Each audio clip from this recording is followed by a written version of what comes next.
आपलं आयुष्य नक्की कशामुळे घडतं? कोणत्या शक्ती आहेत ज्या आपल्या जीवनाला आकार देतात?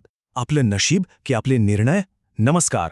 आज आपण एका खूप जुन्या पण तितक्याच महत्त्वाच्या कथेतून या प्रश्नाच्या मुळाशी जाणार आहोत. ही गोष्ट आहे भाग्य आणि दुर्भाग्य यांच्यातल्या एका स्पर्धेची. आणि ही स्पर्धा आपल्याला चारित्र्य आणि आपल्या निवडीचं खरं महत्त्व काय आहे हे शिकवते. तर ही जी कथा आहे ना, तिचं नाव आहे सिरिल कलनी जातक. आणि ती याच एका मूलभूत प्रश्नाभोवती फिरते की आपलं नशीब, आपलं भाग्य, दुर्भाग्य हे सगळं असंच काहीही घडतं की यामागे काहीतरी पॅटर्न आहे. म्हणजे आपल्या आयुष्यात येणारे चांगले वाईट प्रसंग हे फक्त योगायोग आहेत की ते आपल्या सवयींचा, आपल्या गुणांचा थेट परिणाम आहेत. चला, या कथेच्या मदतीने हेच तर आपल्याला शोधायचंय. तर कथेची सुरुवात होते एका पवित्र ठिकाणी, अनोत्तत्त सरोवर. असं म्हणतात की इथे स्वर्गातले देवदेवी स्नानासाठी येतात. आणि इथेच एका अगदी क्षुल्लक कारणावरून, म्हणजे आधी अंघोळ कोण करणार ह्यावरून, एक असा वाद सुरू होतो जो पुढे जाऊन थेट आपल्या जीवनाच्या मोठ्या तत्वज्ञानालाच स्पर्श करतो. कमाल आहे ना? आणि या वादाच्या केंद्रस्थानी कोण आहेत? तर दोन शक्तिशाली देवी. एका बाजूला आहे कालकन्नी, म्हणजेच दुर्भाग्याची देवी, राजा विरूपाख्याची कन्या. आणि तिच्या अगदी विरुद्ध दुसऱ्या बाजूला आहे सिरी, म्हणजेच सौभाग्याची देवी, राजा धतराठ्याची कन्या. आता या दोघींमध्ये श्रेष्ठ कोण या एकाच प्रश्नावरून ही स्पर्धा चांगलीच पेटली होती. आता हा वाद इतका विकोपाला गेला की स्वर्गातले 4 महान राजेसुद्धा त्यावर काही तोडगा काढू शकले नाहीत. त्यांनी हात टेकले. मग हे प्रकरण पोहोचलं थेट देवांचा राजा सक्का याच्याकडे. आता सक्कापुढे मोठा पेच होता. तो थेट निर्णय कसा देणार? कारण दोन्ही देवी त्याच्याच अधिपत्याखालील राजांच्या मुली होत्या. कोणाचीही बाजू घेतली तर दुसरा नाराज होणार. म्हणून त्याने एक भन्नाट युक्ती शोधून काढली. एक अनोखी परीक्षा घ्यायचं ठरवलं. तर सक्काने काय उपाय शोधला? त्याने सांगितलं की बनारसमध्ये सुची परिवार नावाचा एक व्यापारी राहतो. नावाचा अर्थच आहे शुद्ध परिवाराचा. आता परीक्षा अशी होती की या दोघींपैकी जी देवी त्या व्यापाऱ्याच्या घरात स्थान मिळवेल, त्याच्याकडून मानसन्मान मिळवेल, तीच श्रेष्ठ ठरेल. म्हणजे बघा, न्यायाधीशाची भूमिका आता एका सामान्य माणसाकडे, त्या व्यापाऱ्याकडे आली होती. ठीक आहे, तर आता परीक्षेला सुरुवात होते. पहिल्यांदा दुर्भाग्याची देवी कालकन्नी पृथ्वीवर येते आणि त्या व्यापाऱ्याच्या दारात उभी राहते. बघूया तरी ती आपला दावा कसा मांडतीये. कल्पना करा, मध्यरात्र आहे, सगळीकडे अंधार, आणि अशा वेळी निळी वस्त्र, निळे अलंकार घातलेली कालकन्नी त्या व्यापाऱ्यासमोर प्रकट होते. तिच्या दिसण्यातच एक प्रकारचा अशुभपणा होता आणि ती जराही वेळ न घालवता सरळ आपली ओळख सांगते. मी दुर्भाग्य आहे आणि त्याच्या घरात जागा मागते. पण तो व्यापारी खरोखरच खूप हुशार होता.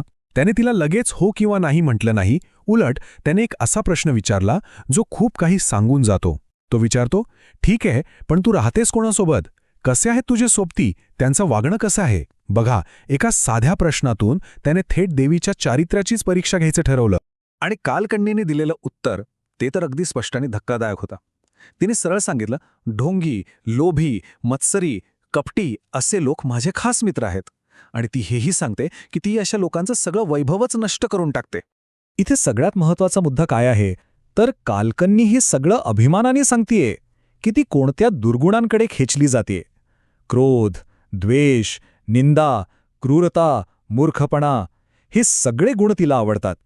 म्हणजे सरळ हिशोब आहे, जिथे जिथे नकारात्मकता आहे तिथे दुर्भाग्य स्वतःहून येतं. आता कालकन्नीचं हे उत्तर ऐकल्यावर त्या व्यापाऱ्याने एक क्षणही विचार केला नाही.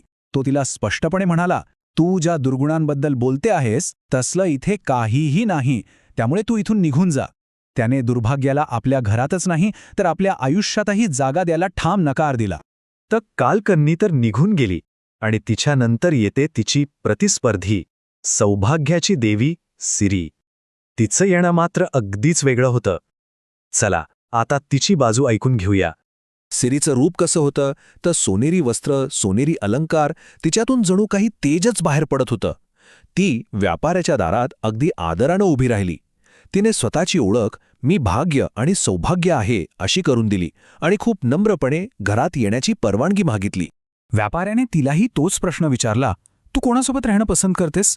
आणि सिरीचं पहिलं उत्तर होतं, जो माणूस ऊन, वारा, पाऊस, थंडी कोणत्याही परिस्थितीत आपलं कर्तव्य चोखपणे करतो, मी त्याच्यासोबत राहते. बघा, इथे कर्तव्यनिष्ठेला किती महत्त्व दिलंय. आणि ती पुढे सांगते की तिला कोणते गुण आवडतात. ती म्हणते, कर्तव्यनिष्ठ, सौम्य, सगळ्यांशी मैत्रीने वागणारे, उदार, प्रामाणिक, दयाळू. अशा लोकांकडे ती आकर्षित होते. आणि एक खास गोष्ट ती सांगते, जे लोक मोठ्या पदावर पोहोचूनही नम्र राहतात त्यांच्यावर तिची विशेष कृपा असते. आता आपण येतोय कथेच्या अगदी निर्णायक क्षणाकडे, जिथे तो व्यापारी आपला निकाल देणार आहे आणि ह्या गोष्टीतला खरा बोध आपल्याला समजणार आहे. आणि इथेच बघा, ह्या कथेचं सार आपल्याला अगदी स्पष्ट दिसतं. एका बाजूला आहे कालकन्नी, जिला ढोंगी, मत्सरी, भांडखोर लोक आवडतात, आणि दुसऱ्या बाजूला आहे सिरी, जिला सौम्य, उदार आणि कर्तव्यनिष्ठ लोक आवडतात. हा फरक कशात आहे? तर चारित्र्यात, वृत्तीत आणि वागण्यात. आणि शेवटी हीच निवड ठरवते की आपल्या वाट्याला काय येणार. सिरीचे हे विचार ऐकून त्या व्यापाऱ्याला अर्थातच खूप आनंद झाला. त्याने तिचं मोठ्या मनाने स्वागत केलं आणि तिला सांगितलं की माझ्या घरात एक पवित्र न वापरलेला पलंग आहे, तो खास तुमच्यासाठीच आहे.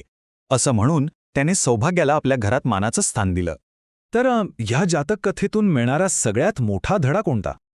तो हाच आहे की आपलं भाग्य आणि आपलं दुर्भाग्य हे पूर्णपणे आपलं स्वतःचं काम आहे, दुसऱ्या कोणाचं नाही. कोणी आपल्याला भाग्य देऊ शकत नाही किंवा आपल्यासाठी दुर्दैव निर्माण करू शकत नाही. आपलं नशीब हे फक्त आणि फक्त आपल्या कर्मावर आणि आपल्या चारित्र्यावर अवलंबून आहे. आणि यात एक गंमतशीर गोष्ट पण आहे माहितीये. ज्या पवित्र पलंगावर त्या व्यापाऱ्याने सिरीदेवीला स्थान दिलं त्याला सिरे शयन असं नाव मिळालं. म्हणजे बघा, या एका कथेमुळे आपल्या भाषेला एक किती सुंदर शब्द मिळाला जो आजही वापरला जातो. हीच तर या कथेची खासियत आहे. ही इतकी जुनी कथा, पण ती आजही आपल्याला विचार करायला लावते.